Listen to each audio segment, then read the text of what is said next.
Are you currently grieving the loss of someone or something dear in your life? In this episode, we speak with renowned artist and painter Austyn Weiner about her profound and unconventional journey of processing deep grief. Within a matter of weeks, she had lost her father, her grandmother, and a mentor, just days after she got married. Here's 3 ways you'll benefit from this episode. 1. Learn to give yourself permission to face and experience grief rather than avoiding it. 2. Learn to reframe your understanding of grief in a healthy way that supports healing. 3. Explore unconventional approaches to working through your grief. Let's sit back and enjoy this episode together. Austyn, tell me about grief, your grief. I felt up to this point in my life that love in its purest form was the most powerful force on earth. As is hate, which is just love masked. And now, from my experience of this year and how much loss has been in my life, I've realized that grief, which is the loss of love and the processing of love, is the most powerful force on earth. And it's been almost as if I wasn't alive before experiencing it. It's like this whole other layer of the human experience that until you are faced with it and forced to walk that road, you don't even know what you're made of and what love is made of. And I haven't given birth yet. So I would imagine that is another comparable experience. But like, I truly have been taken under a tidal wave and just washed and washed and washed in this washing cycle of life. And it's been profound. I'm really interested to know, because I know you're very expressive as an artist, as a woman, as a human being. How did you experience and express grief? My experience of grief was really primal, animalistic, and kind of out of control. I would say, the real beginning of it, like what I experienced in the week of living in that hospital room before my father passed, in the in-between time, what I saw from my sisters and my mom and I was so beautiful and raw and intimidating in a way, and scary. Like, we had lost our leader of our wolf pack and we were howling. And it was just, and my sisters, who are twins, sort of reverted into these like baby cub twins, like how they almost were in the womb, living on this small couch together, curled up for days, didn't leave the hospital. My mother got into the bed with him and was just glued to his side. And I almost had to shut off. I'm so visually sensitive. I take everything in aesthetically, that I almost had to begin the process of shutting my eyes and connecting to the spiritual path that I would have to begin walking with him in order to survive. So that was sort of like the beginning chapter of it. And I continued to just like connect to spirit to get me through that time. Because I knew that wasn't for me. And I knew that I had to just sort of get through that, not for me, for my sisters and my mother. Once I got back to my safe space, which is my studio, I had a deadline at the time, which I ended up moving. But the deadline served me well because it forced me to just like robotically paint. And I was just flashing canvases, and I was painting in a way that was really primal. And I mean, you can sort of see something peeking in the back, actually, which is like a new body of work that began from that time called like the grief paintings, that basically hardly use a brush. It was like literally me like throwing myself at the canvas and text and words and different almost like writing materials that I used to mark make. But you know, I was experiencing so much physical pain during that time. Like my body started breaking down, and I had this new understanding of like, wow, disease is dis-ease. And it's just like this lack of expression. And I'm such a machine of like input and output. And I was so stifled and stopped in my track and just shattered internally that I wasn't expressing the way that I usually do. And it was causing like this physical pain in my body that I had to move through. That was kind of the hardest layer of grief for me. I was writing poetry a lot. My dad was an incredible writer. And I was urging him to sort of, in his last maybe 3 years, I was urging him to try to write his story, but he couldn't. Whether it was too much for him to process or whether just cognitively he wasn't able to process it all, I don't know. But his words, like one of the profound experiences I had was like all of his writing, all of his poetry, it literally felt like it energetically like entered me. And I just started pouring out words and writing. So that was also a big way that I processed and have been processing.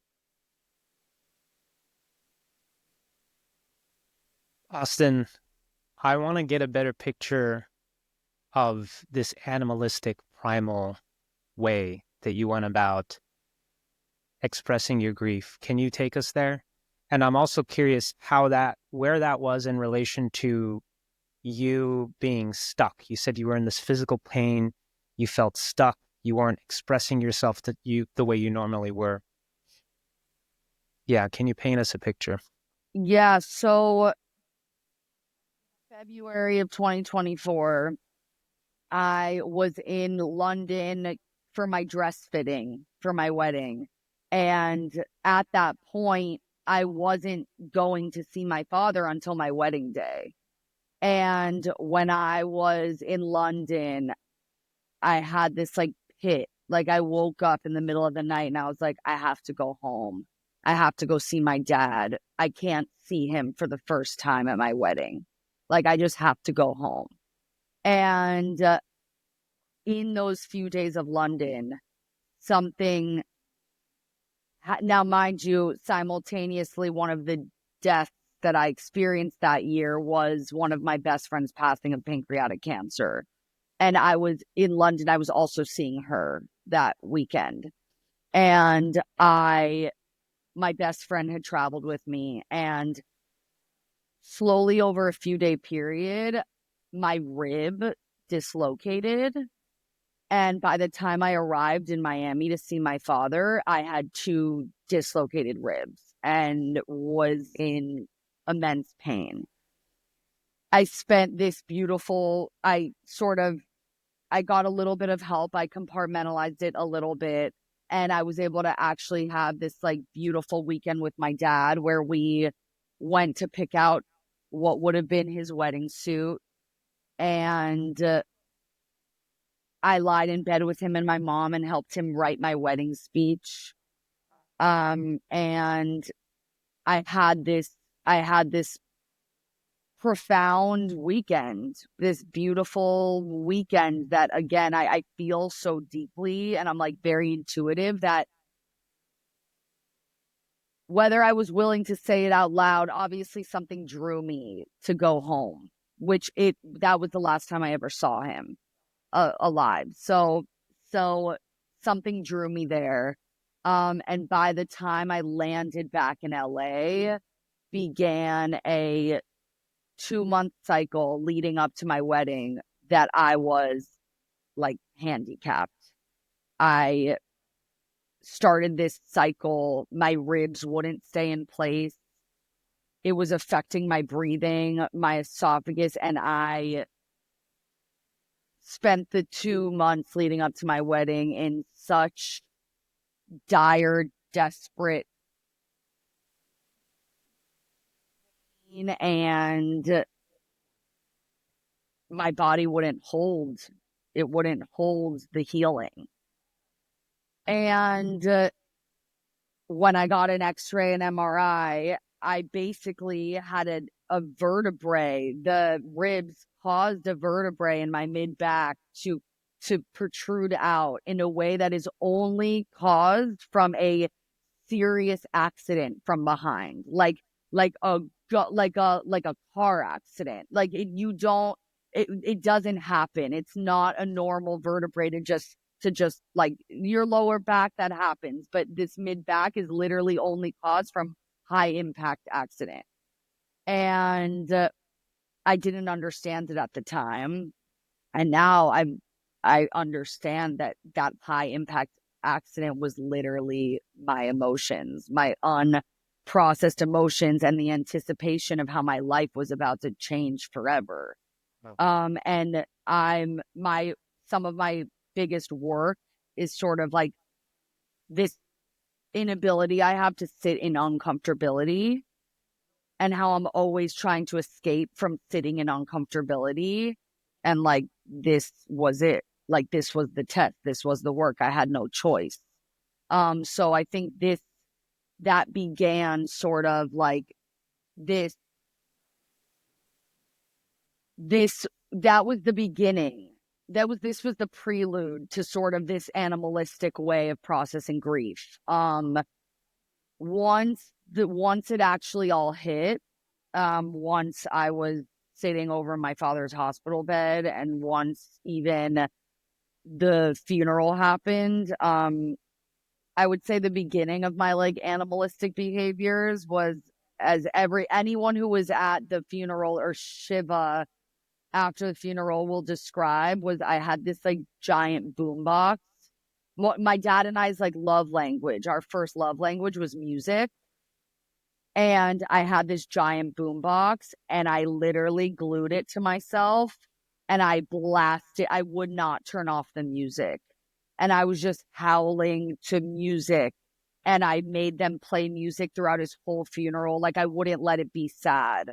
Like, I made it be rock and roll. Like, I can't explain it, but it was like if the music shut off, I was unable to be. And so all throughout the Shiva, all throughout the entire beginning of that morning process, I had this like giant boombox, and I made this playlist of every song that was my father. And that became the soundtrack. Like, I needed to find out. My father had this way of making everything beautiful, and I had to make everything beautiful. And so that was one way. When it was time for me to write his eulogy, which I had thought about so many times in my life, was what was I going to say when I stood up there, and what was I possibly going to say about this man who saved my life? And this poem just like flew out of me. And I remember my sisters like we were all conversing, like, what are you going to write? What are you going to write? And I was like, it's writing itself. And it just like wrote itself. This poem just like came out, and I had to make it beautiful. And so I felt like I was almost possessed through these like first few weeks of mourning. And with that came its own negatives and positives. Like I was in this tunnel. Of just needing to serve my father in the way that I felt like he wanted me to. And, upon returning to LA, a broken bird, I was like a broken human. And I had this new husband, literally days old. And I couldn't even look at him. I couldn't even feel love. Like my punishment to myself was this inability to feel love. And I was very, very, I was in this space of pain. I was attaching myself to pain and I wouldn't let myself out of it. I was trapped in this cycle of pain. And he stood by my side and he just endured my animalistic experience. I wouldn't leave my car because like my car was where I could like blast my music and hysterically cry. And like my car was where I was most with my father. I've been living on the other side of the country for 9 years. So like every time I got in and out of my car, I called my father in a way that I've now learned most people don't, multiple times a day. And so I leave my car. I was unable to be like physically touched even. Like I couldn't cuddle because I was icing, I was heating, I was living in the bathtub. Like I almost resorted to like a baby. Like I needed like warmth and comfort, and I was in such pain in my abdomen, in my back, in my my ability to breathe. So like, and no one could soothe me. Like I had to self-soothe. And I wasn't doing that great of a job of it because the thing that would release that was me relinquishing this connection to pain. Wow. Which Mitra gave me a swift kick in the butt when necessary. And that helped me begin that process of permission, needing permission to just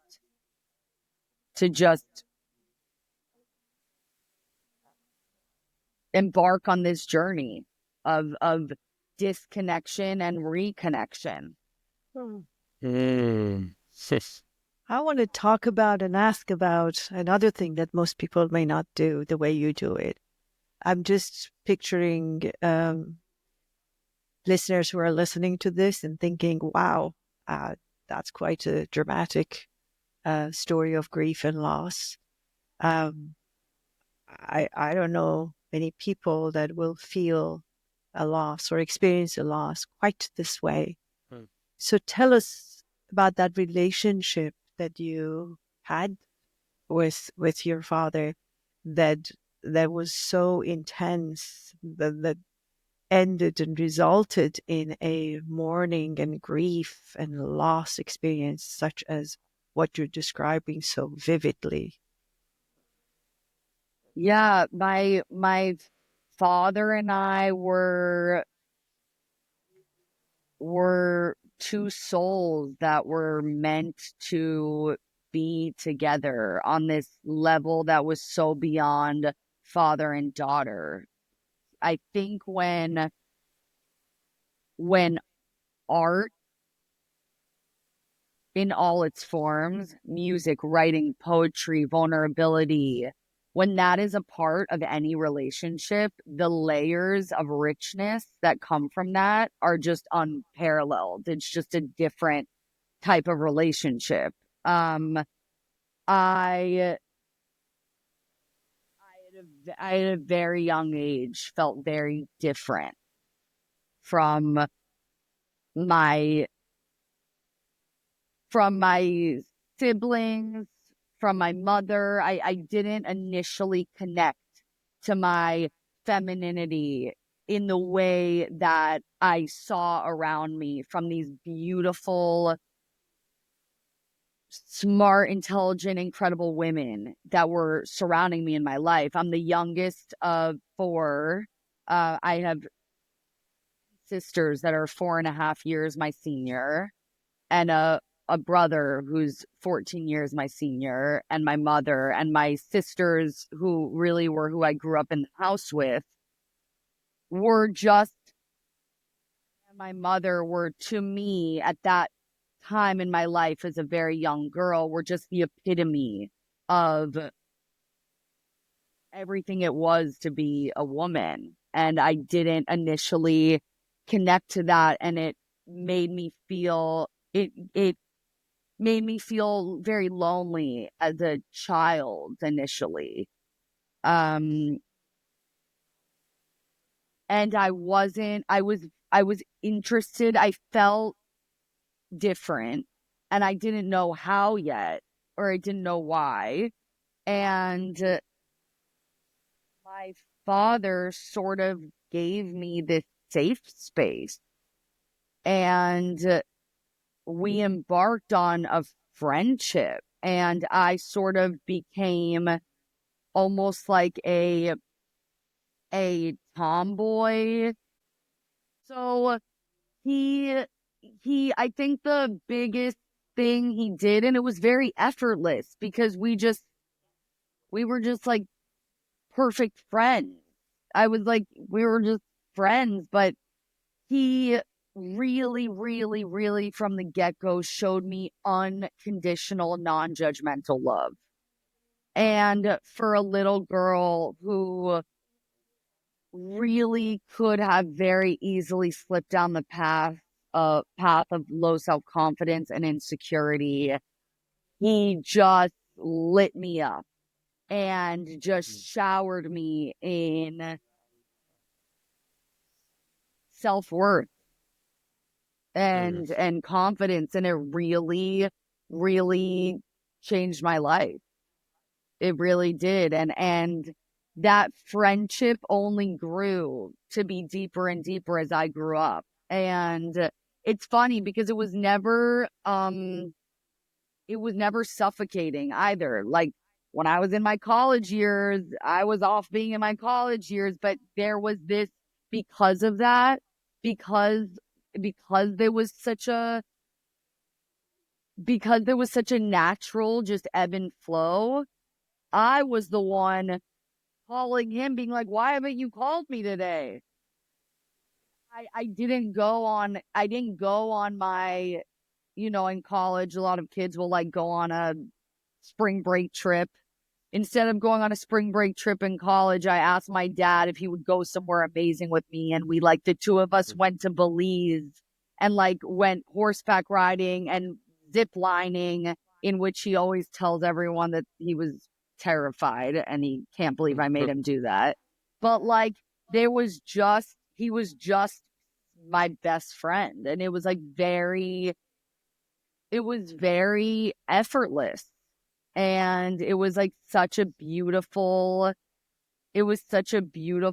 experience to have in this life. And now, even with his passing, and my sisters too, like we all are having these wild realizations day after day with every holiday or birthday or anniversary that passes. Like, shit, we had this legendary father who just instilled so much additional love and self-worth and fun and passion and work ethic into all of us. And also, I think really, really prioritized us finding our unique path. We are so many different personalities that live in one house, strong personalities. And he totally like welcomed and sort of like harbored that. It's evident. I could see that. I told Mitra when you dropped off there, I love her unapologetic expression. I love that. Thank you. I admire that so much. Thank you. So where do you stand now in relationship to your father's death? I think that, you know, I as I told you earlier, I experienced, it was my father's death, and then closely after, one of my best friends, and then a few days after that, my grandmother. And my grandmother, all three of them were pillars in my life. But my grandmother and my father were really, I invested the most amount of time in those relationships than any relationships in my life. And you know, grief really is, you know, you will hear so many people describe it as wavy, like it really comes in waves. And for me, it was this tidal wave. And I was under the current, and there was nothing I could do to come out of it. There was nothing anyone else could do to try to pull me out of it. And slowly I've sort of like washed to shore a bit. And now it's as if I have this whole uncharted territory, this uncharted land to now discover and explore. And that was really scary. And now slowly I'm sort of picking up one foot just after the other. And I'm like learning to walk again and to be again and to experience joy again. And I think that has been what has been the most healing, is just permission to look at my life and to look at this beautiful, incredible life I've built for myself, and just give myself permission to live it and to like love it.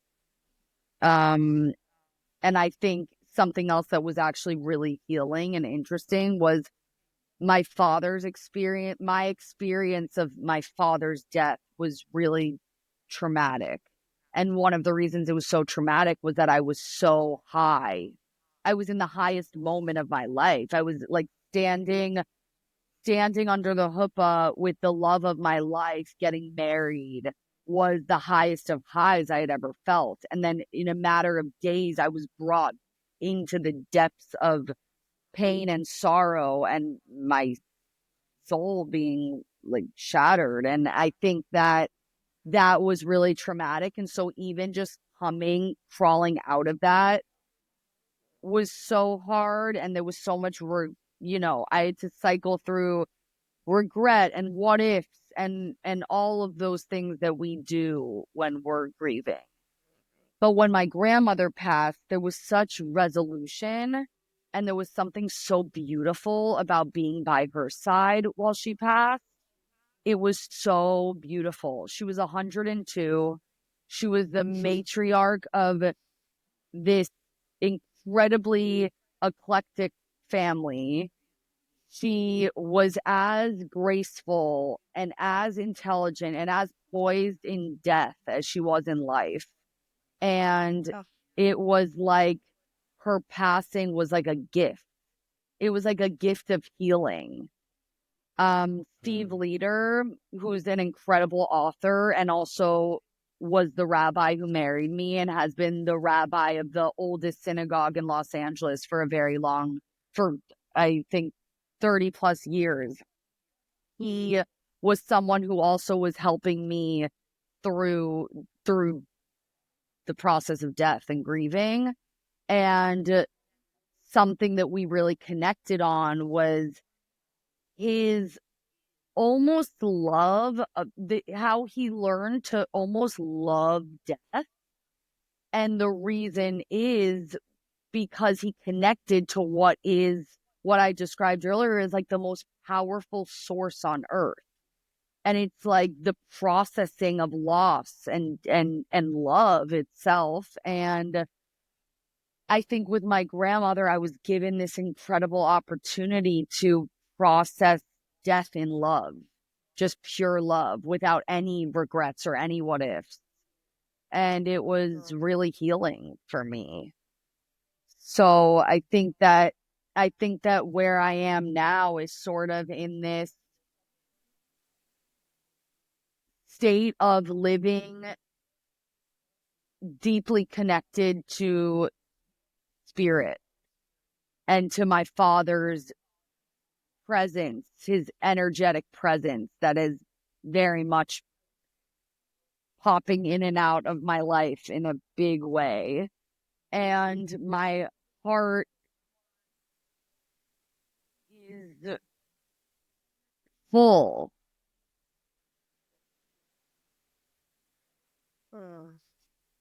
Mitra, I have a question here. Sorry. Because she brought it up right now. Go ahead. Spirit. What do you mean when you say connecting with spirit?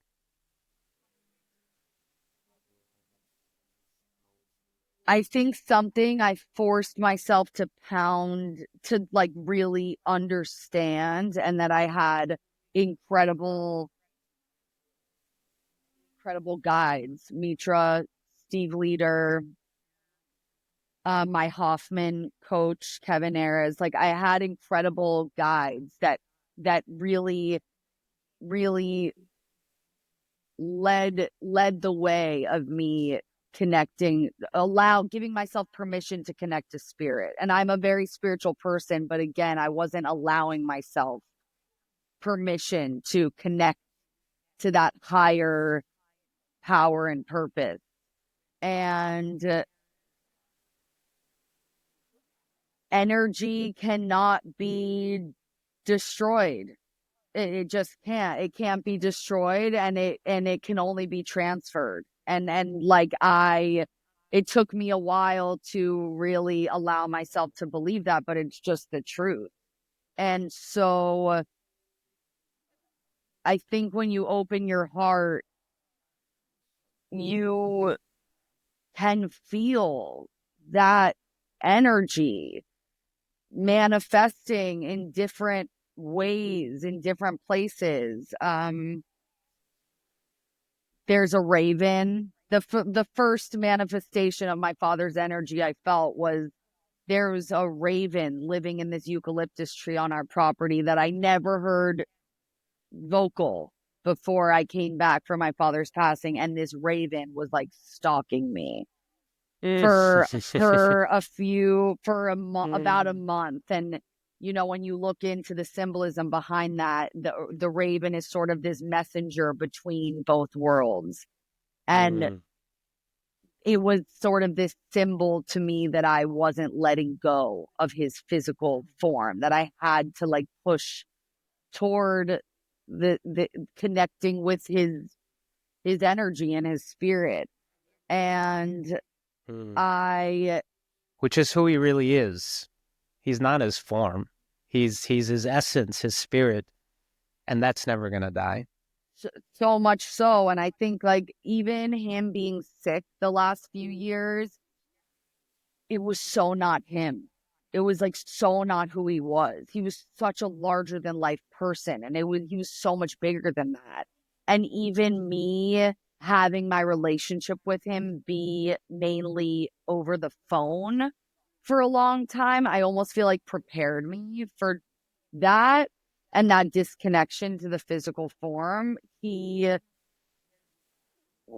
was there with me. He was just there with me consistently. And that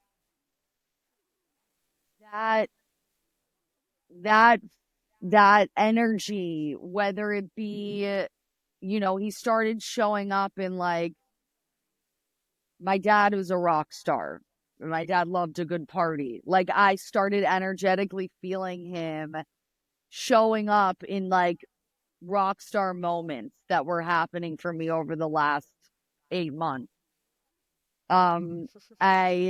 Dear friends of mine, I'm a huge Bruce Springsteen fan, and dear friends of mine saw an opportunity, whether it was a wedding gift or it was just an opportunity for someone who saw me so broken after such a high moment in my life. They took me backstage to the Bruce Springsteen show in Asbury Park. And I ended up having cheeseburgers with Bruce Springsteen in a dive bar on the Jersey Shore after this show, which was not planned. Incredible. It just happened. And like one of my best friends who was with me and my husband was just like, Arthur's here. Like, it's crazy. Like, they felt it. They were like, he's here. And also, my closest people in my life, my father affected so many people's life because he was just a man of soul and heart and passion. And that, in the end of the day, is what touches people and what resonates and what lasts. And my best friend just climbed Machu Picchu and was in like the most spiritual corners of Peru. And she would write me and be like, your father is here. He's a bird. He's a raven. And the amount of messages I've had of that for people that were truly close to him, it was just undeniable. And my husband on a golf course, like just things that were only truly rang true to places my father would want to be. He's not showing up in somewhere he's not interested in, but like the places and the people that were a part of him, he has been a part of. And anyone in my family who hasn't been able to feel that connection, I've been trying to guide them through to just connect to spirit and heart, because the only reason they're not seeing or feeling that is because they're not ready, or they're not open-hearted to connecting to that yet. And again, it's not easy. It's not easy to, like, it's the cheap way to grieve is to connect to the pain and the regret and the what if. The really evolved and difficult, in a way, more difficult way to grieve is to connect to love. And like, that's what that is. Wow. Perfect place to land us, because I want to ask you about something you said right in the beginning. First of all, I just can't believe I've known your father and you for eons, and I just realized that you are an artist and he was an author. I never realized that. I don't know why. And he was a wordsmither. You know that. He was an expert in using vocabulary that was almost Shakespearean. And I learned a lot from him. But giving a bit of context before I ask my question, first of all, the context is for the listeners that are listening, that Austyn got married, lost her father, lost her teacher, lost her grandmother, all within days of each other. So that's what Austyn was referring to, because for people who don't know the context, it was hard to sew it together. But my question is, I want to take you on, actually, Austyn, because in the beginning, you said loss of love. And then later on, you acknowledged that energy, and love is the highest form of energy. Form is the wrong word. Highest level of energy does not die. So were you talking about expression, physical expression of love, as opposed to actual energy of love? Did you lose love? I really want you to unfold that for us. I mean, look, disconnecting from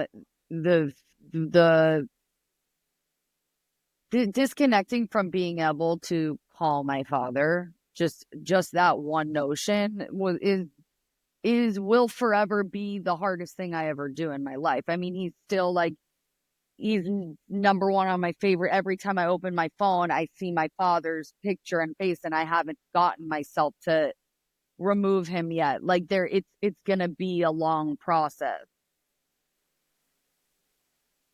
I think so much of that is questions that I want to ask him, a lot of which I've realized he knew I knew the answer for. And a lot of which I've realized so much of that guidance and love he already instilled in me. But nonetheless, different phases of my life are unfolding. At some point, I'm going to be a mother. I'm going to be asking myself how I'm going to straddle becoming the artist I want to be in this world and entering motherhood. Like, there's so many phases and stages of life. There's going to be things that come up in my marriage. There's going to be so much life left for me to live that I'm going to want that guidance from my father, the man and friend and person that I connected most in this world and who I felt like really knew me most in this world. And that will forever hurt. But the journey I've taken in the last 8 months has been one of so much discovery, but more almost digging out what I already knew to be true. I think that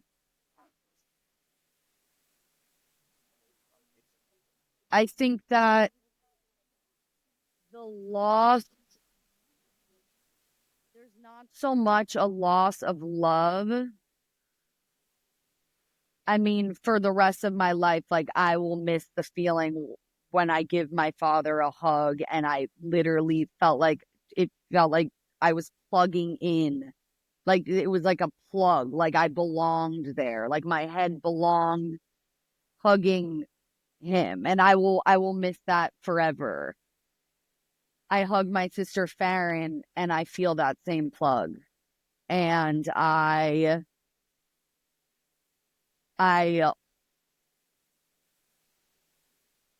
think that so much of my father's energy has dispersed into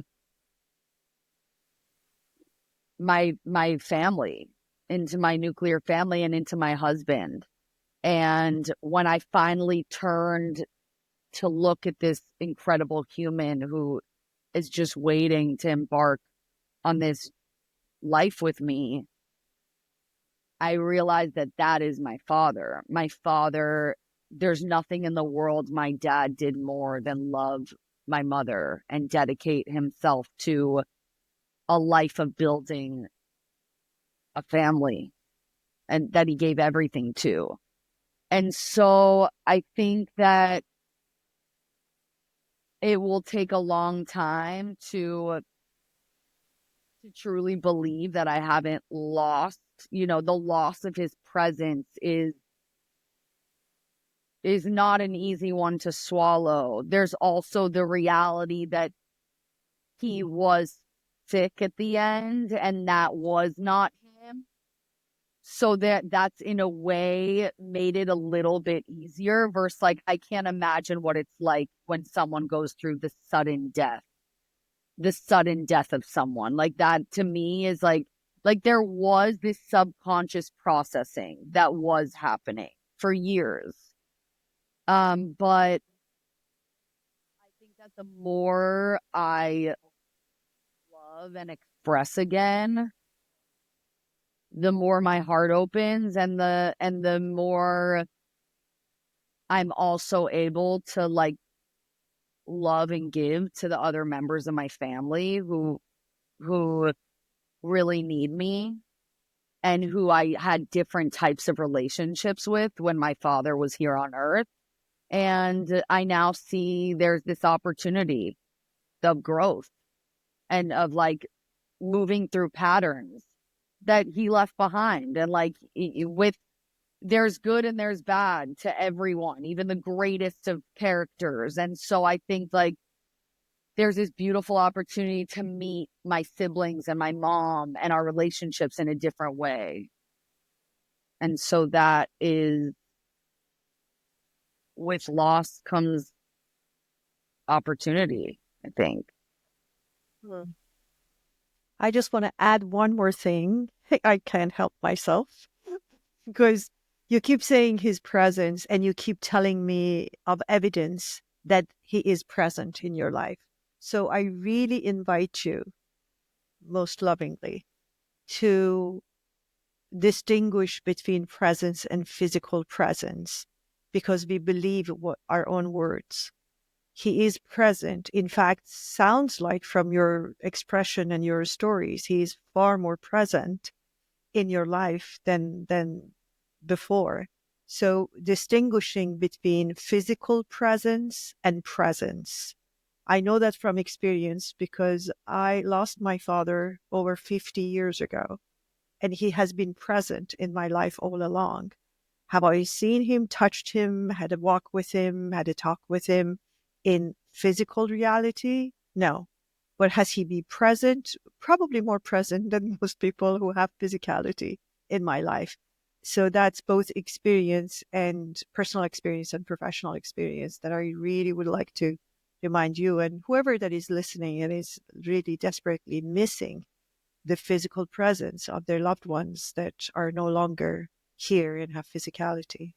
I had a similar experience with my grandmother. Interestingly, I feel my grandmother's love far more profoundly now than I ever did when she was alive. I feel more connected, more profoundly connected with her now than when she was alive. And I was close with my grandmother. I wouldn't say I had like a extremely close attached relationship with her, which I think allowed me to become receptive to this way of connecting with her. She just appeared in my life. She appeared in my dreams. She appeared in people who were close to me into their dreams and gave them messages to give me. And then it really hit me that she's still here. Not only is she still here, I can connect with her in even a deeper way that physicality doesn't allow for. And I can't even express it in words, the sweetness of the love that I experience from her when I'm just present and I connect with her essence, with her energy. It's incredible. It's incredible. It's incredible. And it's funny because my grandmother has not been present at all. And we keep joking. Because like she was done. She was like, I gave you guys 102 years. Like I'm out of here. I'm partying. I'm like, she's circling around the globe. Like she'll show up at some point. But like me and my siblings and my mom and I keep calling each other and being like, what the fuck? Excuse my language. Like, what the Shirley? Like she's gone. Like she's not visiting for a while. She'll circle back at a certain point. But it's like, it's really beautiful. Like I started playing piano because my father played piano, and I felt I needed to combat the darkness with art and music. And I started playing piano, and every time I sit at the piano and touch his piano keys, it's like he's just there. And it's really, there's so many encounters and have been so many experiences, including a median stopping me in the middle of a restaurant, an off-duty median, stopping me in the middle of the restaurant and saying, I'm so sorry to bother you, but your father sat next to me at my table and won't leave me alone and needs me to tell you something, in which he delivered messages from my father. This man had no idea who I was. So it's been across the board. It's been beautiful. It's been comical. And I'm just open-hearted to it now and appreciative. Austyn, this has been incredible. You took me on a journey, that's for sure. Oh. I have been touched and moved and inspired by you, your expression, your process. Thank you. Thank you for sharing yourself with us. You're so welcome. Thank you. And it's been such an honor. And I continue to just be a student of life. And I'm super grateful to you, Mitra, for for all of the wisdom and guidance you've instilled. And thank you guys so much for having me. Austyn, if people want to learn more about your art, because we're hearing your expression here, and your art is actually, it seems to be a reflection and an embodiment of your own life journey and your raw expression. So if they want to learn more about your art, where do they go? My website is www.austynweiner.com. I have an Instagram, Austyn Weiner Archive, that sort of has an archive of my work. I have an upcoming exhibition on May 6th in New York City at Levy, Gorby, and Diane, which will be all of the paintings I painted during that initial cycle of grief. So I'm looking forward to sharing that. This was Austyn's expression of grief only and in words only. Can you imagine her total expression in the arts form? I mean, it's just amazing. I have been to her exhibitions. I have eavesdropped what other people say about her. It's not just me as her fan. And it is truly extraordinary. So wherever you are, either in person or, virtually, check out Austyn's work because you will be deeply touched and highly impressed. Thank you. Thank you. Thank you so much for tuning in today. For a list of the links and other resources referenced in this episode, check out the podcast description. If you're benefiting from our podcast, we'd love if you could help us reach more people by subscribing. Your support means the world to us. From our hearts to yours, we thank you.